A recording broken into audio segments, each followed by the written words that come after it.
de Freud? Ou Não. não? Diferenciar, não. A não ser que a gente diga que uma expansão é diferente. Mas eu acho que em termos de ciência, não. Porque eu diria que a coisa é diferente, vou até usar um termo que o Bion trouxe para a psicanálise, também não foi criação dele, mas ele trouxe, que é o termo, um termo que eu acho fundamental. Se a invariância é a mesma, quer dizer, não varia, então se não varia não tem diferença. Por exemplo, qual é a diferença entre a semente de uma laranja e uma laranjeira? Do ponto de vista externo, um monte, né? Ninguém vai chupar uma semente de laranja, tá certo? Mas do ponto de vista genético ou biológico, a invariância é a mesma. Você vai encontrar o DNA, vamos dizer, da laranja na semente e numa folha da árvore, no caule, onde for. Nesse sentido. Então, há uma expansão, né, que permite, inclusive, a gente ver coisas que não via com clareza, né, ou que o Freud não via com muita clareza. Então ele expandiu, aprofundou. E qual que é a dimensão da contribuição da obra Uma Memória do Futuro, do Bion, para a psicanálise?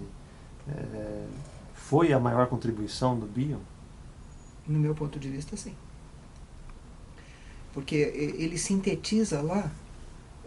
Lá onde? Na Memória do Futuro, desculpe. Ele sintetiza... É uma síntese um pouco comprida, mas é uma síntese. Tudo o que ele tinha falado antes, com muito pouco linguajar técnico. Muito pouco. Até tem. Tem, por exemplo, o termo transformações lá. Tem o termo alfa. Né? Ele, inclusive, ilumina muito do que foi falado pela Melanie Klein e pelo Freud numa forma dialógica. Né? É um diálogo imaginário entre vários personagens. Na verdade, são, no meu modo de ver, são partes dele. Né? Partes do próprio autor. Né? E da experiência psicanalítica dele. E ele fala lá de psicanálise, quer dizer, ele descreve alguma situação de psicanálise, inclusive sonhos, né? Sem apelar para a linguagem técnica. Por exemplo, a gente até pode achar lá o termo transferência, onde ele ilumina o que é transferência, de uma maneira muito compactada, muito clara, né? E como se fosse uma conversa entre uma pessoa que não sabe o que é isso. Transferência, sexualidade, identificação projetiva, onde ele não está apelando para esses nomes, a não ser na hora de dizer transferência é isto. Uhum. E aí ele mostra o isto no diálogo dessas pessoas. Na sua fala fica muito fluida a relação biológico-psíquico, né? Você vai fazendo essa associação de uma maneira, né? E como que é esse diálogo entre medicina e psicanálise?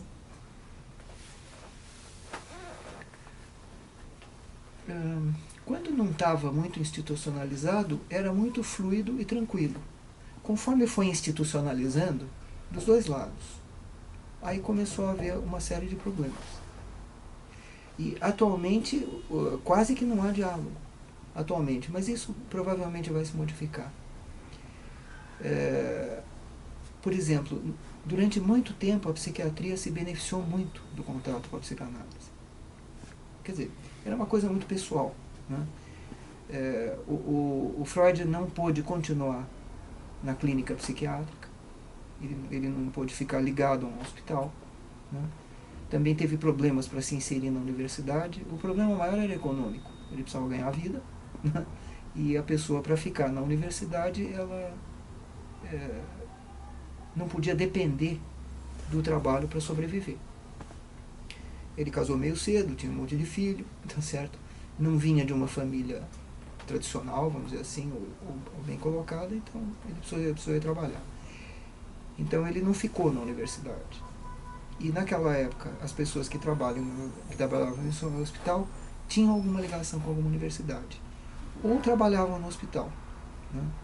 Mas também não tinha nenhum hospital lá onde ele estava, lá em Viena. Né?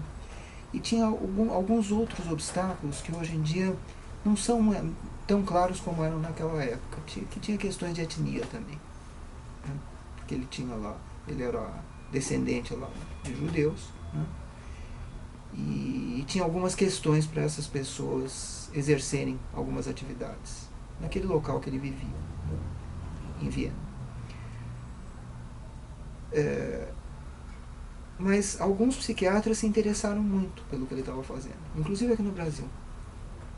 Que o Brasil era muito moderno em uma porção de coisas naquela época, como é hoje também. O Brasil continua sendo um país de muitos contrastes, mas aqui sempre foi um lugar muito aberto. Então vários psiquiatras no mundo inteiro se interessaram pelo que ele falava. E tinha um psiquiatra muito respeitado lá, na Suíça, que se interessou pelo que ele falou, que se chamava Bleuler, Eugen Bleuler. Esse homem cunhou um termo que se chama esquizofrenia, né? Inspirado na psicanálise. Quer dizer, quando ele começou a ver o que o Freud estava trazendo, e o Freud falava a respeito de processos dissociativos, né? No modo que as pessoas viam as coisas, e ele pegou lá uma classificação mais antiga da psiquiatria, que era demência precoce, né? Quer dizer, o sujeito ficava maluco muito cedo, quando era jovem. E ele achou que era uma questão da associação das ideias da pessoa, né? E aí ele pegou, naquela época era moda pegar nome grego, né? Usar radicais gregos, e ele cunhou esse termo esquizofrenia, que ficou um diagnóstico que é usado até hoje. Eu estou citando isso como exemplo de um caminho, vamos dizer, fluido que tinha naquela época. O Jung trabalhava com o Bleuler, era quase que o lugar-tenente dele, né? Tinha um outro autor que hoje não é muito comentado, as pessoas não falam muito dele, que foi o primeiro analista da Melanie Klein, o Karl Abram, né? Que trabalhava no hospital do Bleuler, né?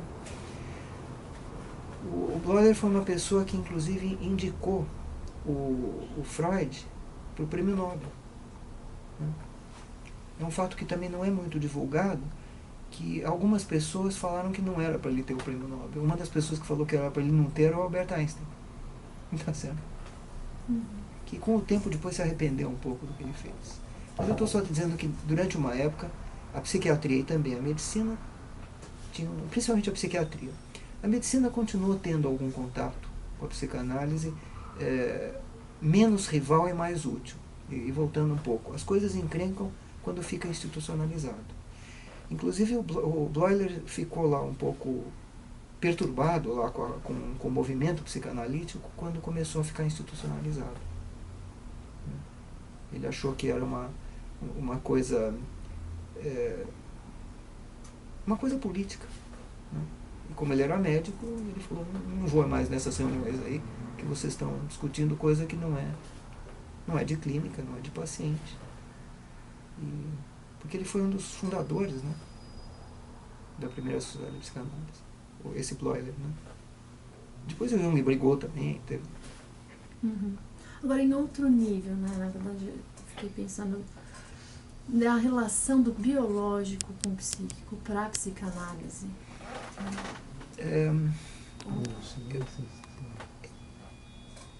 Como é que é? Não sei.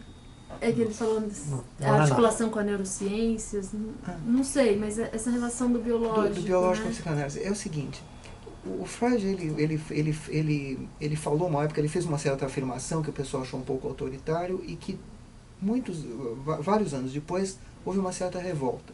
Ele falou assim, o ego é corporal, né? O que é o ego? O ego é um modelo.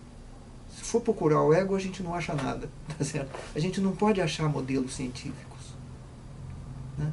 Modelos científicos são formulações verbais e às vezes não verbais. Por exemplo, modelos matemáticos são formulações matemáticas, né? Aí não é nem mais verbal. Eu não acho que as pessoas falem alguma coisa, às vezes até falam raiz quadrada, coisas desse tipo, mas não se fala assim, eles escrevem, né? Tem equações, né? É uma outra formulação. Ou o químico usa formulações químicas, né? De química orgânica, seja lá o que for. A gente ainda usa a formulação verbal para os nossos modelos científicos. O que é um modelo científico? É uma tentativa de espelhar mesmo, especular, né?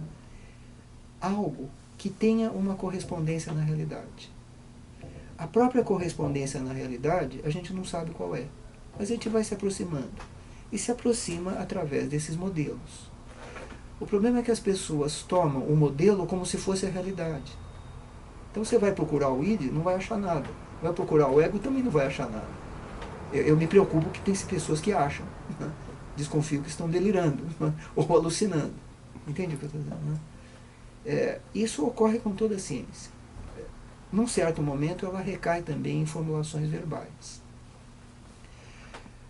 A medicina evolui um pouco mais e tem outras formulações também. Você pode ter formulações por meio de imagens, mas que também são apenas formulações que correspondem a algo da realidade.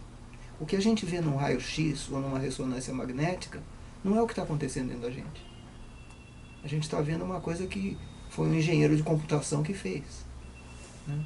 Tomografias, o que for. Mas bastante aproximado do que está acontecendo. Ele olha aquilo lá e fala, tem um câncer aqui. E muitas vezes tem mesmo. O aqui, não é que ele vai lá ficar comendo a radiografia dele ou operando a radiografia dele, ou a ressonância magnética. Ele vai lá para o paciente e pode operar, pode olhar, ou pode dar um remédio que vai agir. Né?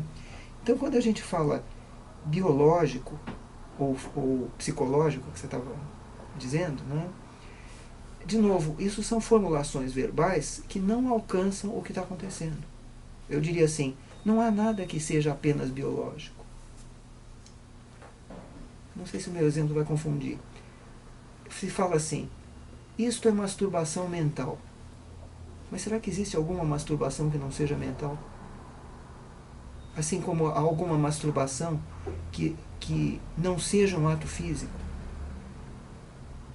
Por isso que no início eu estava dizendo, é a mesma realidade. Essa clivagem entre matéria e energia, entre psíquico e físico, não é? Isso é uma coisa que o ser humano fez porque ele não sabe do que ele está falando. Né? E não aguenta não saber, não suporta. Então ele coloca nessas categorias. E começa a lidar com as categorias como se elas fossem a realidade. Na hora que os médicos e os psicanalistas forem esquecendo disso, e muitos esquecem, porque quando a gente trabalha, às vezes, em conjunto, em algumas equipes multidisciplinares, a coisa flui. A gente acaba percebendo que a gente está falando da mesma coisa. Não sei se responde a sua questão. Sim. Eu não acho útil realmente separar. Que bom. Então, para você acha que tem uma